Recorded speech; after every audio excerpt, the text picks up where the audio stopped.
раис ҷумҳурии амрико мегӯяд нақша надоранд ки оташбасро бо эрон тамдид кунанд.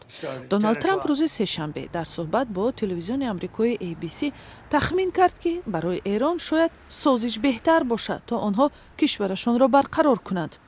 амрико ва эрон 7 апрел ба оташбаси дуҳафтаина мувофиқат карда охири ҳафтаи гузашта дар исломободи покистон сари мизи музокирот нишастанд, вале барои хатми ҷанг созише ҳосил нашуд. президенти амрико аз эҳтимол дур намедонад ки дар 1-2 рӯзи оянда даври нави музокироти дуҷониб аз сар гирифта мешавад. дар робита бо музокироти амрикову эрон рӯзи 14 апрел ноиб президенти амрико JD Венс ҳам изҳори назар кард. ба қавли ӯ адами эътимоди миёни Вашингтону Теҳрон дар як шаб аз байн нахоҳад рафт. бубинед, самимона гӯем баъди ин 49 сол миёни Эрону Иёлоти Муттаҳидаи Амрико беэътимодӣ зиёд аст. шумо наметавонед ҳамаи мушкилиҳоро дар як шаб ҳал кунед. ба фикрам мардум ҷамъ шуданду талош карданд созише ҳосил шавад. медонед, президенти Иёлоти Муттаҳидаи Амрико ба мо дастур дод он ҷо рафта бо нияти нек гуфтушунид кунем.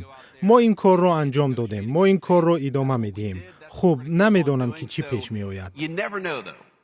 Венс раҳбарии ҳайати амрикоро дар даври аввали музокирот бо эрон бар дӯш дошт. ӯ ҳам мисли Трамп таъкид кард ки эрон шадидан хостори созиш аст. дар ҳар сурат баъди анҷоми музокироти ноком нирӯҳои мусаллаҳи амрико муҳосираи гулӯгоҳи ҳурмузро оғоз намуданд.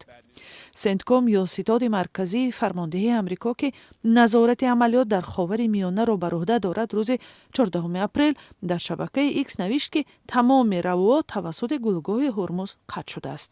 ҷои ёдоварист ки эрон аз оғози низоъ равои киштиҳо дар ин гулӯгоҳи стратегиро ки тавассути он то 20% маводи сӯхти олам ба бозорҳои ҷаҳонӣ содирот мешавад маҳдуд кард. ҷанги ахири ховари миёна бо ҳамлаҳои амрикову исроил ба эрон ва амалиёти исроил дар Лубнон дар таърихи 28 феврал оғоз ёфта боиси марги ҳазорҳо ва бехонаву ҷой шудани миллионҳо нафар шудааст.